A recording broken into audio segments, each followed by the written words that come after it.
لیکن میرا جواب انہیں کون پہنچائے۔ پھر انہوں نے روتے ہوئے کہا، اے اللہ، میں اس بیٹے سے راضی ہوں، تو بھی اس سے راضی ہو جا۔ میرے والد صاحب جب دعا مانگ رہے تھے تو دعا کے دوران ایک زبردست روشنی میری قبر میں آئی۔ یہ دراصل رحمت کا فرشتہ تھا جو میرے والد کی دعا کو نوٹ کر رہا تھا، اور جب تک میرے والد نہیں گئے تھے میرے ساتھ رہا۔ میرے والد صاحب جب واپس ہوئے تو فرشتے نے کہا کہ تیرے والد کی دعا آسمانوں تک گئی ہے، اور انشاءاللہ اللہ تعالیٰ اس کو قبول کرے گا، کیونکہ والد کی دعا اپنے بیٹے کے لیے مستجاب ہوتی ہے۔ میں نے تمنا کی کہ کاش میرے والد میری قبر پر زیادہ دیر کے لیے ٹھہرتے اور دعا مزید لمبی کرتے، کیونکہ ان کی دعا کی وجہ سے مجھے کافی آرام ملا۔ میں نے فرشتے سے پوچھا، کیا میں ایک سوال کر سکتا ہوں؟ اس نے کہا، پوچھو۔ میں نے کہا، جب سے میں مرا ہوں اب تک کتنا عرصہ گزر گیا ہے؟ اس نے کہا، جب سے تمہاری وفات ہوئی ہے آج تیسرا دن ہے اور اس وقت ظہر کا وقت ہے۔ میں نے حیرانگی سے کہا، 3 دن اور اتنے سارے معاملات اور واقعات اور یہ قبر کی تاریکی، جبکہ باہر دنیا روشن ہے۔ فرشتے نے کہا، تمہارے سامنے بہت لمبا سفر ہے، اللہ اسے تمہارے لیے آسان کر دے۔ میں اپنے آپ کو قابو نہ کر سکا اور رونے لگا، اور ایسا رویا کہ مجھے یاد نہیں پڑتا کہ میں کبھی زندگی میں اتنا رویا ہوں۔ میں نے دل میں سوچا، اتنا خطرناک سفر اور دنیا میں میری اس قدر اس سفر کے لیے غفلت۔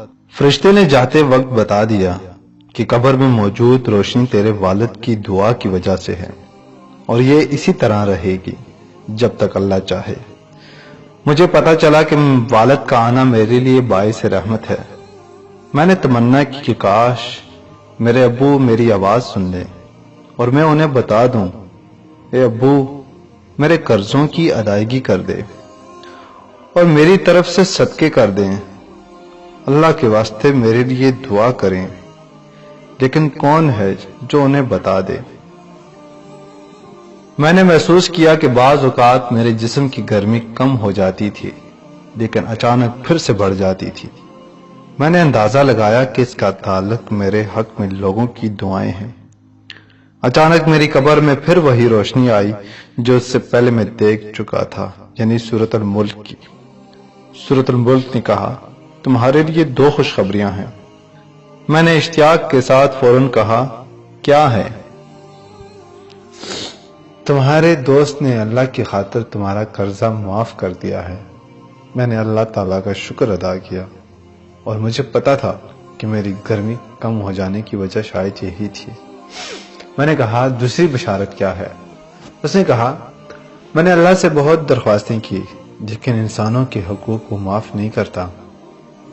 البتہ اللہ نے ایک فرشتہ بھیج دیا جو تیرے رشتہ داروں میں سے کسی کو خواب میں آئے گا تاکہ وہ تمہارے قرضوں کے متعلق سمجھ جائیں۔ پھر اس نے پوچھا، تمہارے خیال میں کون بہتر ہے، جس کو خواب میں فرشتہ کسی شکل میں آئے اور پھر وہ اس کو سچا سمجھ کر قرضے کی ادائیگی کرے؟ میں نے اپنی امی کے بارے میں سوچا، لیکن پھر سوچا کہ اگر اس نے مجھے خواب میں دیکھا تو رونا شروع کر دے گی اور خواب کی تعبیر نہیں سمجھ سکے گی۔ پھر میں نے تمام رشتہ داروں کے متعلق سوچا، اور جو بندہ مجھے بہتر لگا وہ میری بیوی تھی، کیونکہ وہ ہمیشہ خوابوں کا اہتمام دیا کرتی تھی۔ میں نے کہا، میری بیوی اگر مجھے خواب میں دیکھ لے تو ہو سکتا ہے اس کی تعبیر سمجھ جائے۔ سورۃ الملک نے کہا، میں متعلقہ فرشتے کو اطلاع دیتی ہوں اور اللہ سے دعا کرتی ہوں کہ وہ آپ کی مشکل کو آسان کر دے۔ اس کے بعد سورۃ الملک چلی گئی اور میری قبر میں بدستور وہ روشنی باقی تھی جو میرے والد کی دعا کی برکت سے آئی تھی، اور میں انتظار کرتا رہا جیسا کہ جیل کے اندر ہوں۔ مجھے ٹائم کا کوئی اندازہ نہیں تھا کیونکہ یہاں گھڑی نہیں تھی، نہ نماز، نہ کھانا پینا، نہ کوئی اور مصروفیات۔ دعائیں مانگنا اور ذکر و اذکار بھی بیکار۔ بعض اوقات لوگوں کے قدموں کی آوازیں سن لیتا تو اندازہ کر لیتا کہ شاید کسی کا جنازہ ہے۔ بعض اوقات لوگوں کے ہنسنے کی آوازیں آ جاتی تھی تو مجھے تعجب ہوتا تھا کہ ان کو اندازہ نہیں ہے کہ ہم کس صورتحال سے دوچار ہیں۔ کافی وقت گزرنے کے بعد اچانک میرے جسم گرمی بڑھنی شروع ہوئی اور میں چیخنے لگا تھا۔ ایسا لگ رہا تھا جیسے میں ایک تندور کے اندر ہوں۔ میرے خوف میں اضافہ ہوتا چلا جا رہا تھا، لیکن پھر اچانک گرمی کم ہونی شروع ہوئی، جہاں تک کہ بالکل غائب ہو گئی۔ سمجھ میں نہیں آ رہا تھا کہ ایسا کیوں ہو جاتا ہے۔ اس کے بعد ایک بار پھر سورۃ الملک کی روشنی آ گئی اور مجھے کہا تمہیں مبارک ہو۔ میں نے کہا وہ کیسے؟ اس نے کہا خوابوں کا فرشتہ تمہاری بیوی کو خواب میں گیا اور تمہاری بیوی نے خواب میں تمہیں ایک سیڑھی پر چڑھتے دیکھا اور دیکھا کہ 7 سیڑھیاں باقی ہیں اور تم پریشان کھڑے ہو کیونکہ آگے نہیں چڑھ سکتے۔ پھر وہ فجر کی نماز سے پہلے اٹھی، تمہاری یاد میں روئی اور صبح ہوتے ہی ایک عورت سے رابطہ کیا جو خوابوں کی تفسیر کرتی ہے اور اس سے اپنا خواب سنایا، اور اس عورت نے کہا اے بیٹی تمہاری شوہر قبر میں تکلیف میں مبتلا ہے کیونکہ اس پر کسی کا 1700 ریال قرض ہے۔ تیری بیوی نے پوچھا کس کا قرض ہے اور ہم کیسے ادا کریں؟ اس نے کہا مجھے نہیں معلوم، اس بارے میں علماء سے معلوم کرو۔ پھر تیری بیوی نے ایک شیخ کی اہلیہ سے رابطہ کیا اور اسے ساری بات بتا دی تاکہ وہ شیخ سے جواب پوچھ لے۔ الغرض شیخ نے کہا کہ میت کی طرف سے صدقہ کر دے، ہو سکتا ہے اللہ تعالیٰ اسے قبول کر کے میت کا عذاب ہٹا دے۔ تیری بیوی کے پاس سونا تھا جس کی قیمت 4000 ریال تھی۔ اس نے وہ سونا تیرے والد کو دیا اور تیرے والد نے اس کے کچھ رقم مزید لگا کر صدقہ کیا اور یوں تیرا مسئلہ حل ہو گیا۔ میں نے کہا الحمدللہ، مجھے اس وقت کوئی تکلیف نہیں ہے اور یہ سب کچھ اللہ تعالیٰ کے فضل اور تیرے تعاون سے ہوا ہے۔ سورۃ الملک نے کہا اب اعمال والے فرشتے تمہارے پاس آ جائیں گے۔ میں نے پوچھا کیا اس کے بعد بھی میرے لیے کوئی خطرہ ہے؟ اس نے کہا سفر بہت لمبا ہے، ہو سکتا ہے اس میں کئی سال لگ جائیں، لہذا اس کے لیے تیار رہو۔ کئی سال والے جواب نے میری پریشانی میں اضافہ کر دیا۔ سورۃ الملک نے کہا بہت سارے لوگ ہیں صرف اس وجہ سے قبروں میں عذاب جھیل رہے ہیں کہ وہ بعض باتوں کو معمولی سمجھتے تھے جبکہ اللہ کے نزدیک وہ معمولی نہیں ہیں۔ میں نے کہا مثلاً کون سے اعمال؟ اس نے کہا بہت سارے لوگوں پر قبروں میں اس لیے عذاب ہے کہ وہ پیشاب سے نہیں بچتے تھے اور گندگی کی حالت میں اللہ کے سامنے کھڑے ہوتے تھے۔ اس طرح چغلی، چوری، سود اور مال یتیم کی وجہ سے بہت سارے لوگوں پر عذاب ہو رہا ہے۔ پھر اس نے کہا کہ کچھ لوگوں پر عذاب قبر اس لیے ہے تاکہ قیامت آنے سے پہلے ان کا کھاتا صاف ہو جائے، اور کچھ لوگوں پر قیامت تک عذاب رہے گا اور پھر جہنم میں داخل کیے جائیں گے۔ میں نے کہا اللہ تعالیٰ کی سزا سے بچنے کی کوئی سبیل ہے؟ سورۃ الملک نے کہا کہ عمل تو تمہارا منقطع ہو چکا ہے، البتہ 3 کام ایسے ہیں جو تمہیں اب بھی فائدہ پہنچا سکتے ہیں۔ میں نے پوچھا وہ کیا ہے؟ اس نے کہا اہل و عیال کی دعا اور نیک عمل۔ اس کے علاوہ کوئی کام اگر تم نے دنیا میں کیا ہے جو انسانوں کے لیے نفع بخش ہو، مسجد کی تعمیر، تو اس سے تم مرنے کے بعد بھی مستفید ہوگا۔ اس طرح اگر علم کی نشر و اشاعت میں تم نے حصہ لیا ہو تو وہ اب بھی تمہارے لیے نفع بخش ہے۔ میں نے کہا میں کتنا بدبخت ہوں کہ دنیا میں کتنے عمل کے مواقع تھے جس سے میں نے کوئی فائدہ نہیں اٹھایا، اور آج بے یار و مددگار قبر میں پڑا ہوں۔ میرا دل چاہا میں چیخ کر لوگوں کو پکاروں کہ اے لوگو، قبر کے لیے تیاری کر لو۔ خدا کی قسم اگر تم لوگوں نے وہ کچھ دیکھا جو میں نے دیکھا تو تم مسجدوں سے باہر نہیں نکلو گے اور اللہ کی راہ میں سارا مال لگا دو گے۔ سورۃ الملک نے کہا مردہ لوگوں کی نیکیاں عام طور پر شروع کے دنوں میں بہت ہوتی ہیں، لیکن اس کے بعد رفتہ رفتہ وہ کم ہوتی چلی جاتی ہیں۔ میں نے پوچھا کیا یہ ممکن ہے کہ میرے گھر والے اور میرے رشتہ دار مجھے بھول جائیں گے؟ مجھے یقین نہیں آ رہا ہے کہ وہ اتنی جلدی مجھے بھول جائیں گے۔ اس نے کہا نہیں، ضرور ایسا ہوگا، بلکہ تم دیکھو گے کہ شروع میں تمہاری قبر پر تمہارے اہل و عیال زیادہ آئیں گے، لیکن جب دن ہفتے مہینوں میں اور مہینے سالوں میں تبدیل ہوں گے تو تمہاری قبر پر آنے والا ایک بندہ بھی نہیں ہوگا۔ مجھے یاد آیا کہ جب ہمارے دادا کا انتقال ہوا تھا تو ہم ہر ہفتے اس کی قبر پر جایا کرتے تھے، پھر ہر مہینے میں ایک بار، اور پھر ہم انہیں بھول گئے۔ جب میں زندہ تھا تو مردوں کو بھول جاتا تھا، لیکن آج میں خود اس حالت کو پہنچ چکا ہوں۔ دن، ہفتے اور مہینے گزر گئے اور میری مدد کے لیے کوئی نہ تھا، سوائے چند اعمال کے جو مجھے پہنچتے تھے، یا میرے والد، بھائیوں اور دوسرے رشتہ داروں کا میری قبر پر آنا جو رفتہ رفتہ کم ہوتا گیا۔ زیادہ تر مجھے اپنی والدہ کی دعا پہنچتی رہی جو وہ تہجد میں میرے لیے کرتی رہی۔ بخدا دعا میرے لیے اطمینانیت کا باعث ہوتی تھی۔ نیک اعمال کا آنا کم ہوتا چلا گیا۔ نہ معلوم کیا وجہ تھی کہ سورۃ الملک کا آنا بھی بند ہو گیا۔ میری قبر میں پھر اندھیرا چھا گیا۔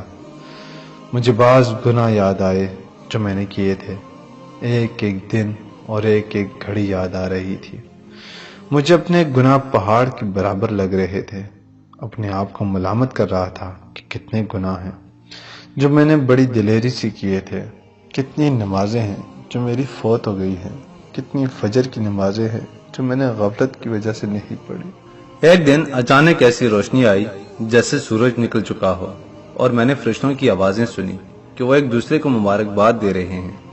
میری سمجھ میں نہیں آ رہا تھا کہ کیا ہو چکا ہے کہ میرے پاس سورۃ الملک آئی اور خوشخبری سنا دی۔ سورۃ الملک نے بتایا کہ رمضان المبارک کا مہینہ شروع ہو گیا ہے، اور یہ رحمت اور معافی کا مہینہ ہے، اور اس بہت سارے مردے مسلمانوں کی دعاؤں کی برکت سے نجات پا لیتے ہیں۔ میں بہت خوش ہوا۔ اللہ تعالیٰ انسانوں پر کتنا مہربان ہے، لیکن انسان ہے کہ گمراہی پر تلا ہوا ہے۔ سورۃ الملک نے بتایا کہ اللہ تعالیٰ کسی کو آگ میں نہیں ڈالنا چاہتا، لیکن یہ انسانوں کی اپنی حماقت ہوتی ہے کہ وہ ایسے گناہ کر جاتے ہیں جو ان کی سزا کا موجب ہوتے ہیں۔ پھر اس نے کہا کہ اب تھوڑی دیر بعد مسلمان نماز پڑھیں گے اور تم ان کی آوازیں سنو گے۔ سورۃ الملک چلی گئی اور میری قبر میں بدستور روشنی تھی، اور میں نے پہلی بار مسجد سے آنے والی آواز سن لی۔ میں اپنی زندگی کو یاد کیا اور تراویح کو یاد کیا تو بہت رویا۔ میں نے سنا کہ لوگ نماز پڑھ رہے ہیں، پھر میں نے امام کی دعا سن لی کہ وہ پڑھ رہا تھا۔ اس دعا سے مجھے بہت سکون ملا، اور میں نے تمنا کی کہ امام دعا کو طول دے دے۔ میں نے محسوس کیا کہ وہ دعا سیدھی قبول ہو رہی ہے، کیونکہ مجھے اس سے کافی خوشی اور راحت مل رہی تھی۔ میں روتا جا رہا تھا اور ساتھ ساتھ میں آمین پڑھتا جا رہا تھا۔ اس طرح رمضان کا سارا مہینہ بہت سکون اور راحت سے گزرا۔ اور پھر ایک دن میری قبر میں انسان کی شکل میں ایک آدمی آیا جس سے بہت تیز خوشبو آ رہی تھی۔ میں حیران ہوا کیونکہ مرنے کے بعد یہ پہلا انسان تھا جو میں دیکھ رہا تھا۔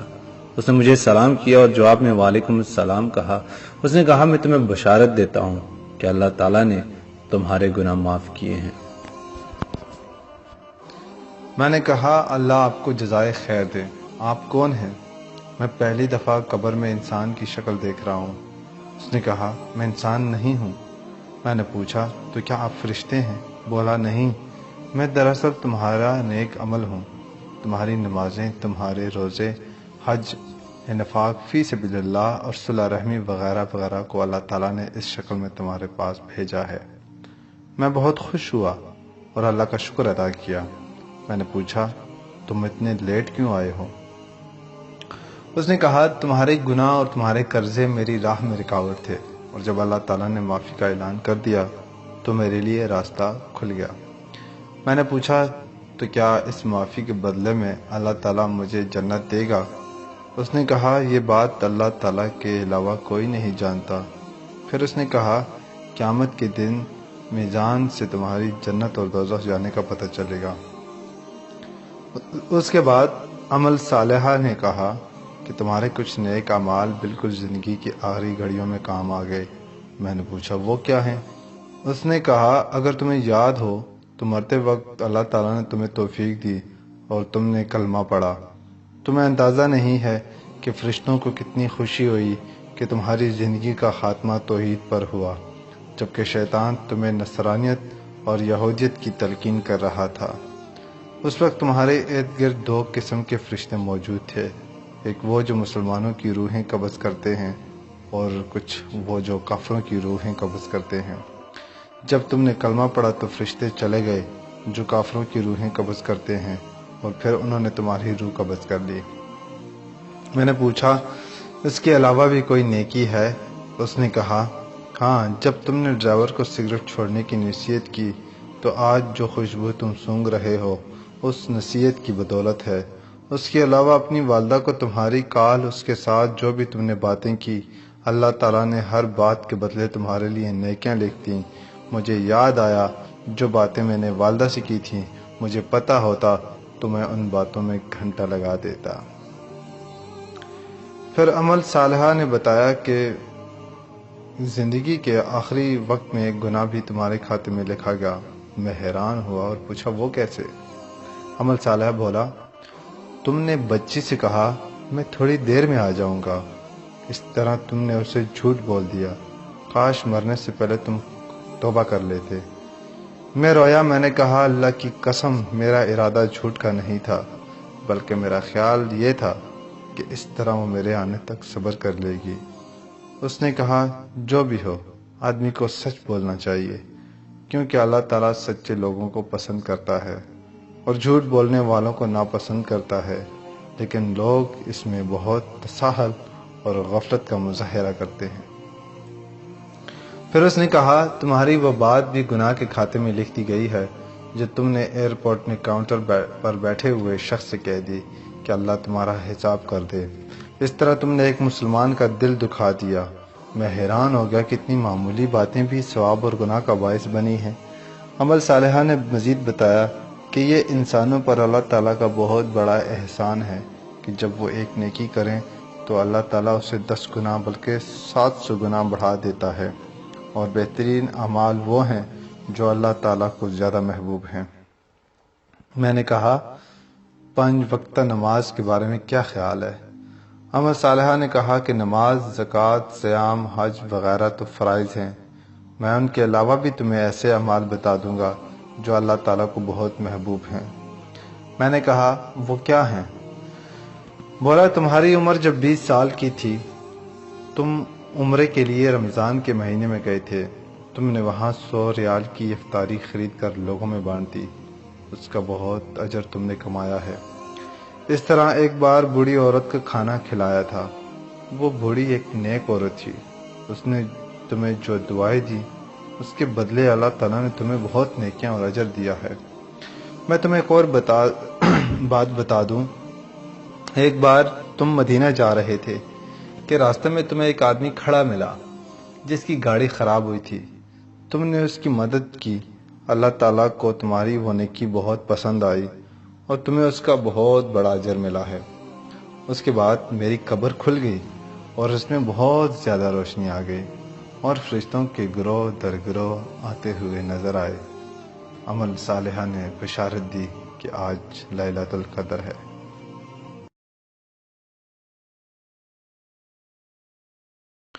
روز و شب کے میلے میں غفلتوں کے مارے لوگ شاید یہی سمجھتے ہیں ہم نے جس کو دفنایا تھا بس اسی کو مرنا تھا۔ ذرا سوچئے، یہ کہانی عبرت کے لیے لکھی گئی ہے، لیکن احادیث مبارکہ کے بیان کے مطابق ہے۔ کیا اس کہانی کے سننے کے بعد بھی ہم آخرت کے لیے فکر مند نہیں ہوں گے؟ کیا اس کہانی کے بعد بھی ہم گناہ کریں گے؟ کیا اس کہانی کے سننے کے بعد بھی ہم فجر کی نماز سے غیر حاضر ہوں گے؟ کیا جماعت کی زندگی ہمارے لیے باعث رحمت نہیں ہے، جہاں وقتاً فوقتاً اسی طرح کے تذکرے سننے کو ملتے ہیں؟